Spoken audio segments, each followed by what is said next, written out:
I'm Zoe Delahunty-Light and I love Enshrouded.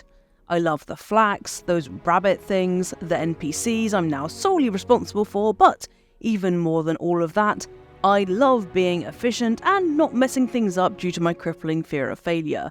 These tips are meant to help you be as efficient as possible too in the world of Embervale, so in the interests of having all of us thrive in Enshrouded, I present to you 11 advanced Enshrouded tips. The skills Double Jump, Emergency Blink, and Waters of Life are useful in almost every build that you'll have in Enshrouded.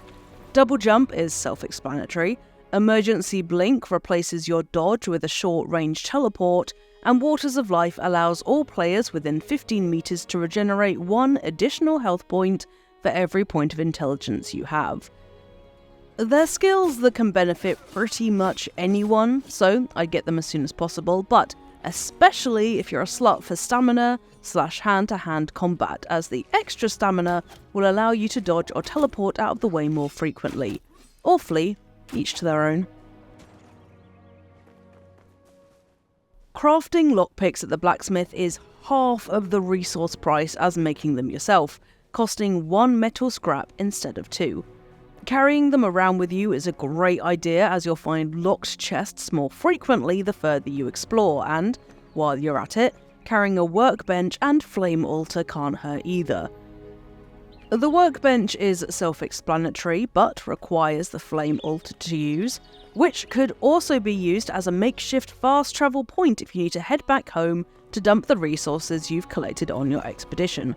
Take full advantage of the amount of flame altars you can have active at any one time. They are worth their weight in whatever precious metal you prefer, as God knows the relic towers aren't regular enough in the landscape to make super useful fast travel points. Unless you like gliding from on top of them, of course, like a squirrel, which is fine.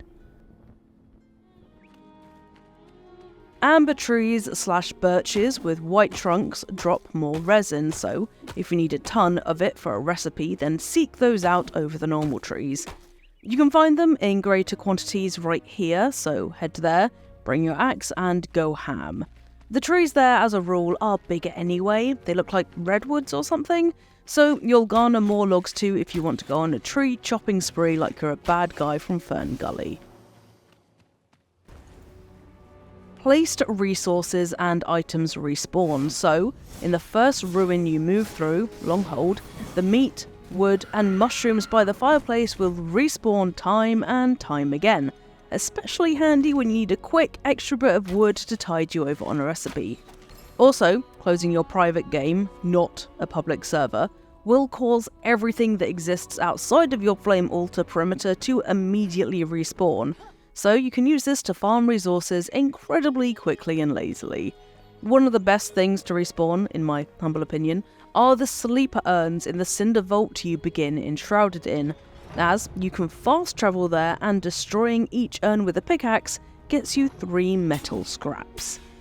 Do this for the relic towers too. Those priceless, ancient, intact vessels respawn each time you log in, so you can farm whatever's inside. The most valuable of which, in my opinion, are the health potions and metal sheets, especially at lower levels. Archaeologists and conservationists, you can cry about that later.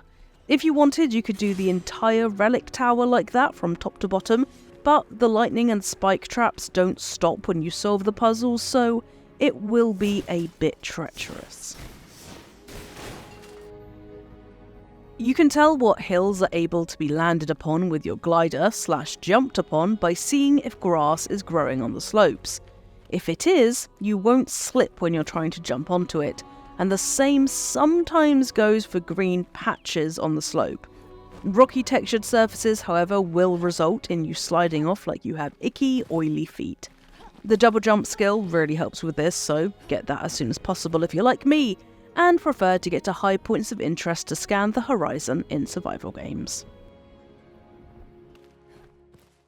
Use your pickaxe to carve stairs up a rock face to shortcut going around the mountain or hill you're facing. This does take a while, and in my experience, the staircase I've created will eventually despawn, but I like heading in a straight line to destinations, so it's a sacrifice I'm willing to make. For carving areas out of rock faces within your flame altar perimeter, don't do this, as there's a much easier method. With your hammer out, use a single block option in the menu to progressively remove single blocks from the rock to make yourself a makeshift stairway. This is also a stupidly easy way to make yourself a basement if you need to hide your definitely ethical and not at all suspicious lab/treasure room somewhere. Enshrouded scaffolding structures are fine, but there's an easier and more cost-effective way to get higher up and build more efficiently. Using the hammer, build a rough wood or stone floor tile in the air. Just make sure snapping is turned off or that will be impossible. Again, another instance where double jump comes in handy, as you can simply go up these floating platforms to build your roofs or whatever the hell you want. For those of you who are like me and prefer aesthetics over anything, you may run into some trouble in Enshrouded.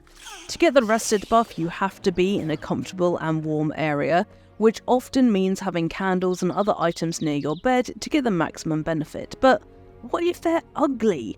To keep your aesthetic as sympathetic to your preferences as possible, build a hidden room underneath your bedroom with all the required items inside. This can be in the form of a basement, or just a room on the lower floor to your bedroom. I prefer the latter as I like having 2 floors to my longhouse, but it's up to you. For those of you who want a basement to really hide these items, get your hammer out, then, like I mentioned earlier, use the single block option in the menu to build yourself a basement by removing blocks of dirt bit by bit. Please don't make a basement just using a pickaxe or I will cry for you, and I know that's a weird threat, but just don't, okay? For those of you playing on PC, holding the Z key plus using the scroll wheel lets you zoom in and out with ease. Ideal if you want to have a wider field of view when travelling through dangerous areas at night, just to make sure no boars or enemies can sneak up on you. I hate fighting in caves as the dark makes it scary and tense, and I'm comfortable enough with my femininity to admit that, so if like me the sound of boars charging at you in the caves is terrifying, get yourself a wisp light elixir. The wisp will illuminate your surroundings and banish the dark, making fighting in caves or at night less of a case of panic spamming your attacks or fleeing into the pitch black night, which boars blend seamlessly into, by the way, which just seems evil. I know the fear of being in an enshrouded area and realising that my timer is ticking down faster than expected, so learn from my mistake. Instead of running far, run high. Finding a tall building, hill or rock grants you a better chance at surviving, as chances are there's a pocket of safe space right at the top where you can pause and wait for your timer to reset. This technique is more reliable than just running in a direction and hoping for the best. In general, if you see grass or trees or even shrubs, that means that area is not affected by the shroud, so just head in that direction. And those are 11 advanced Enshrouded tips, and I can never have enough pointers, so if you want to help the Eurogamer hive mind, let me know in the comments below what tips you have for Enshrouded, and if I do another tips video, I will credit you in the script. As time goes on and the developers release updates like new biomes and enemies, as Enshrouded is in early access at the moment, I'll be revisiting these tips and my review and posting my updated thoughts in video format, so if that sounds like something you'd want to watch, feel free to subscribe to Eurogamer and drop a like on this video, as that gives me an indication of whether Enshrouded updates would be helpful. And finally, for those of you playing Enshrouded, what do you think of it? I really like it so far, but I do wish there are a few more quests. Anyway, thanks so much for choosing to spend your time with me, and now I am gonna go and batch craft those wisp light elixirs so I can put terror into the hearts of boars everywhere instead of vice versa. So I'll see you good folks next time.